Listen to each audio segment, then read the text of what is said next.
And fire breathing, that's what you think of Hawaiians? Fire breathing Hawaiians. Greetings and welcome, friends. We're talking today. I got a little warm-up problem for us.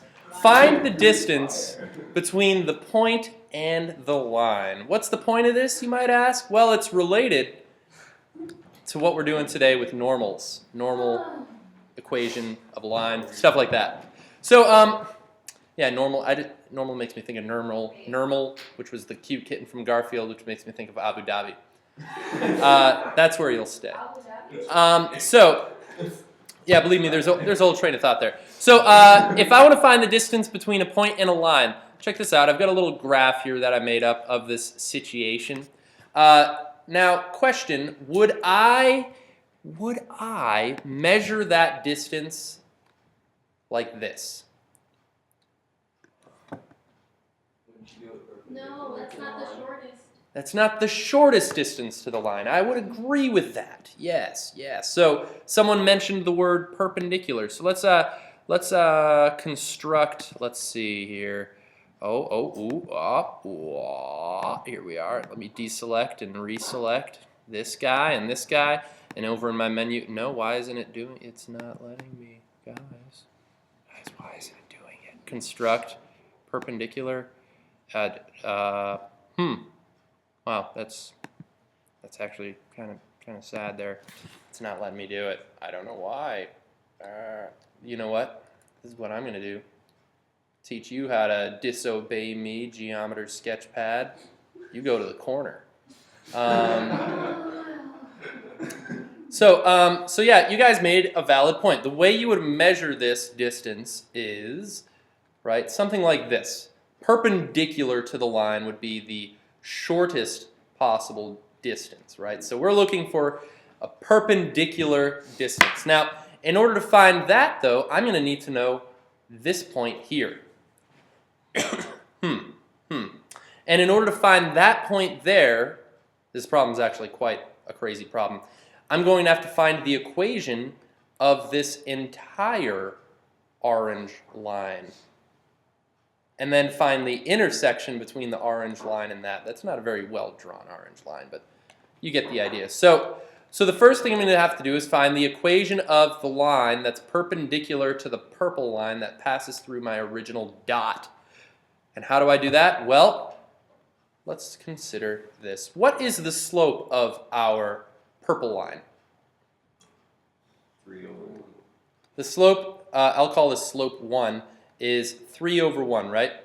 And the slope of our orange line, which I'll call slope 2, does anyone know what the slope of the orange line is as a result? Negative. We almost got the right combination. I heard reciprocals and negatives, but it's the negative or opposite reciprocal. All right. Little fact that might be helpful is that perpendicular lines. I've got my little color tablet over here. Have slopes, sloppies, that are opposite reciprocals. All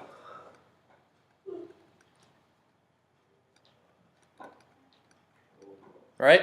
So that fact helps me get this. All right? So the first thing I did was find slope of orange line.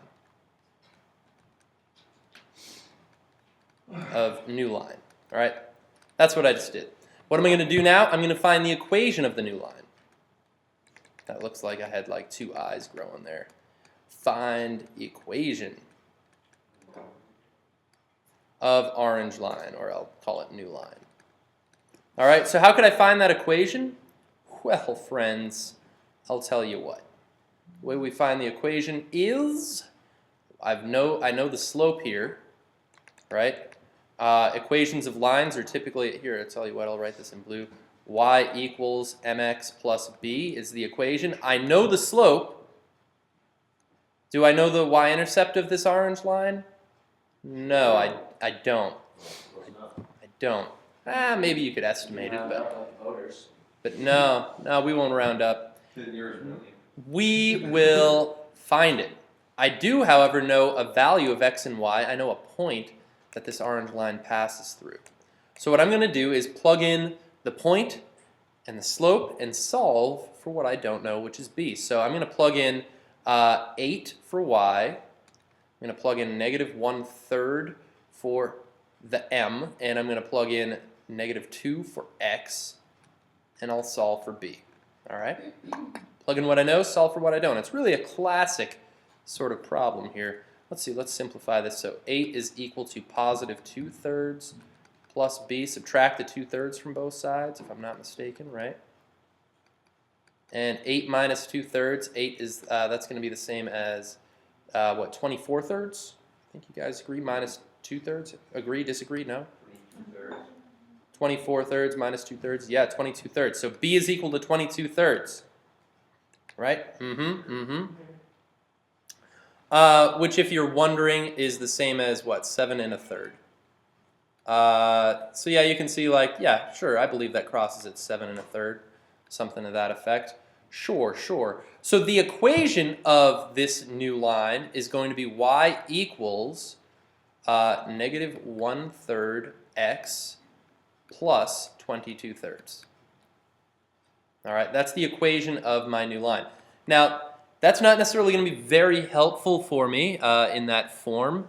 I think I might actually rearrange this. I might actually multiply both sides by 3 and imagine, yeah, let's multiply both sides by 3 here. Why not? Tell you what, I'll just do it like this way. Bam, bam. And I would get 3y equals negative x plus 22. Let's put this in like a standard form almost. You know what's up. Or,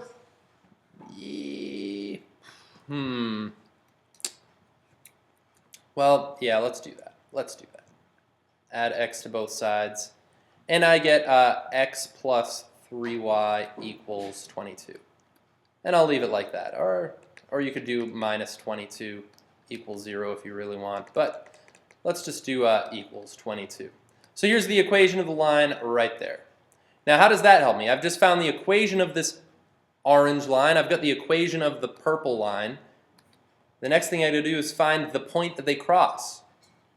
How do I do that? How do I find the intersection between two equations?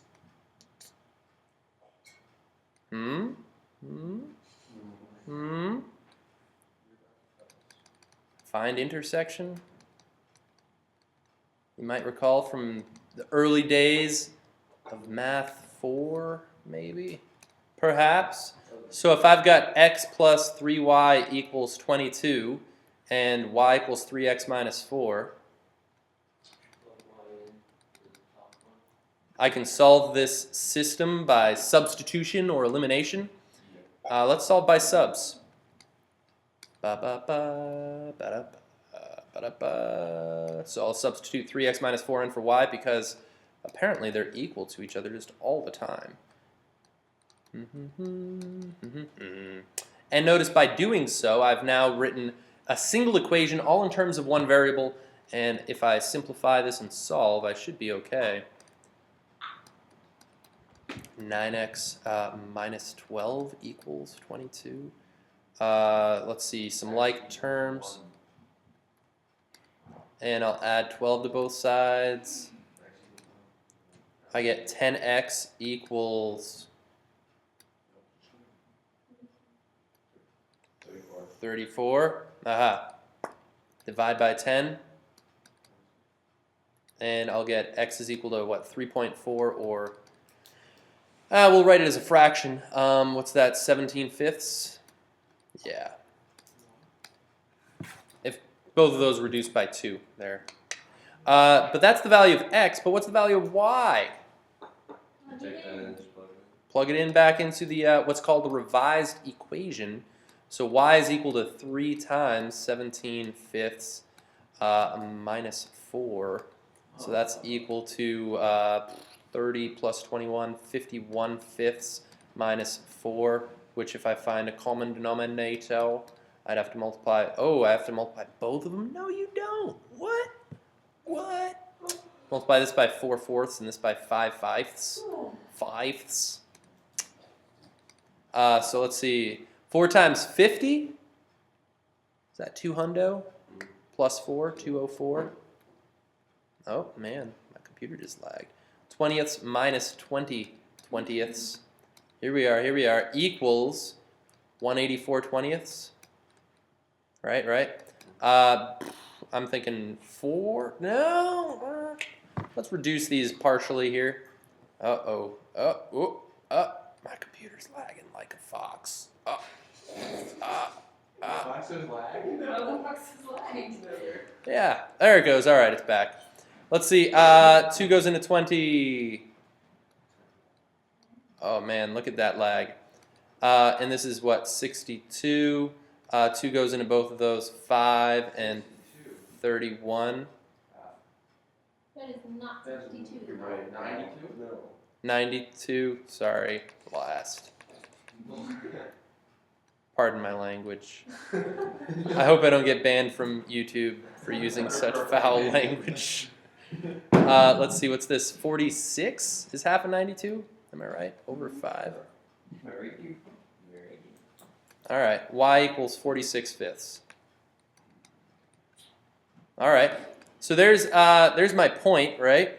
So that's the point 17/5, comma 46/5, if I'm not mistaken.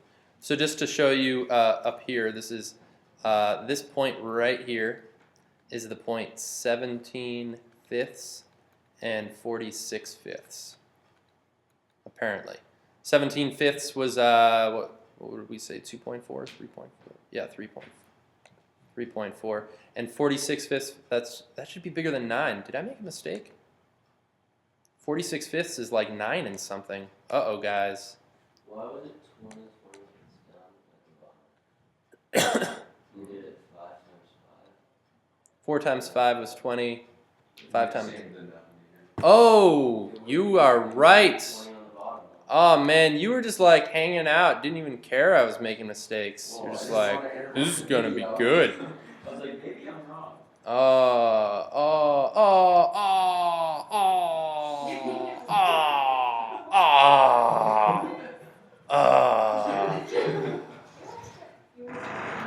Man. All right.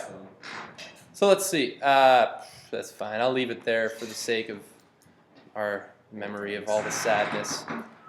So let's see. Multiply this by 20/20ths. Man, drop a water bottle.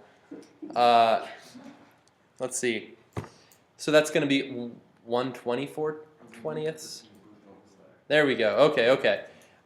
Equals. Let's see. Now I can cancel. That's going to be 62. Hey, there's 62 after all. That's weird. That's weird. Wait a minute. Wait, what? All right. I seriously, I swear I don't have anything written down over here. I'm just doing all the math right here. It's just weird that I would have had 2 mistakes that somehow worked out. Wizardry. Wizardry. 31/5. So the moral of the story is, if you're going to correct me right away. Don't correct me twice, because I would have been wrong twice, and then it would have eventually, had it right anyway, because 2 wrongs make it right in this case. It's 2 wrongs make it right. Yeah.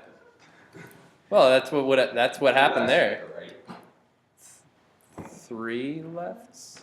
Yeah. No, don't they make the same place? Then make it right. No. 4 left. So 17/5, and what's this number? You'd be in the same place as you started. Unless you kept going forward. 31/5. Okay, so 31/5, that's the same as 6.2. That's a little bit more accurate. All right, so I found this point now. Wait, what were we originally doing? We're finding the distance between this point and a line. So far, all I've done was find the point on the line that's closest to the point that we started with. Now what could I do? You have to do like X. Distance formula. Yeah. Oh, distance formula. Okay, all right, let's see. I'm going to fit that over here, I think. Look at this problem. This problem's crazy. Use distance formula. All right. Does anyone know the distance formula? Formula. So, is it x1 minus x2 over 2? Or is that something else? D is equal to the square root of x1 minus x2 all squared plus y1 minus y2 all squared. This one problem would almost be sufficient for a single problem final exam for an Algebra 1 class. Almost. It doesn't have any factoring or nothing in it. But it's a pretty good problem. Pretty good. So distance formula is equal to the square root of, all right, what are my 2 points that I have? I had, what was my starting point? Negative 2/8. Was it negative 2/8? Okay. And then I had what, 17/5 and 31/5? Okay, so I'll label this one like, we'll call this my x1, y1 maybe. And this my x2, y2 perhaps. I don't know, something like that. It doesn't matter. As long as I'm consistent anyway. So x1 is negative 2 minus x2 is 17/5 all squared plus, here we go, 8 minus 31/5 all squared. All right, equals, here we go.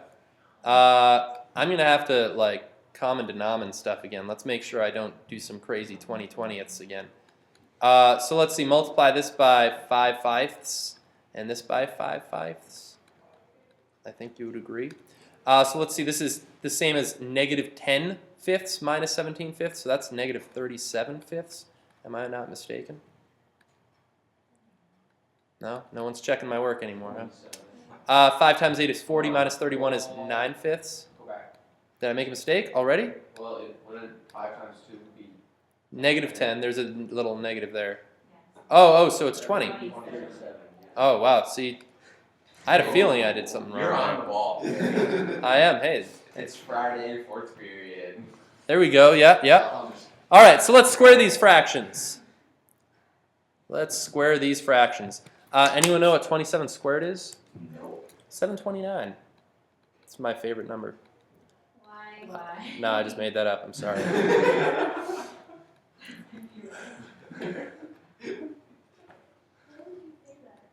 I don't know.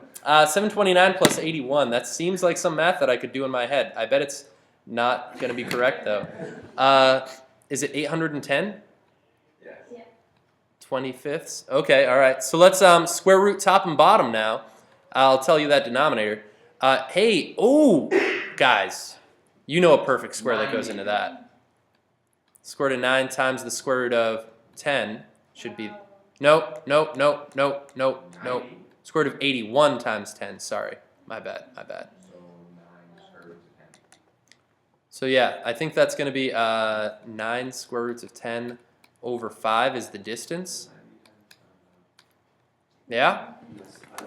Let's find out. 9 times the square root of 10 divided by 5, I get a distance of approximately 5.692. Okay? You agree? Yeah? Maybe? Let's see, does that make sense according to our sketch? Who knows? 5.692 units for that distance? Maybe? Let's see if the Geometer Sketchpad's going to behave for me these days. I should be able to construct... No, it's not behaving for me. It's weird. Well, let's... Oh, wait. I know a way I could trick it into behaving for me. We found our equation here. Let me graph this. Y equals negative 1/3 x plus 22/3. Negative 1/3 x plus 22/3. Let's see. Bam. Okay, that looks right. Okay, all right. And I'll plot this point there and select this point. And if I hit measure distance, nope, we did something wrong.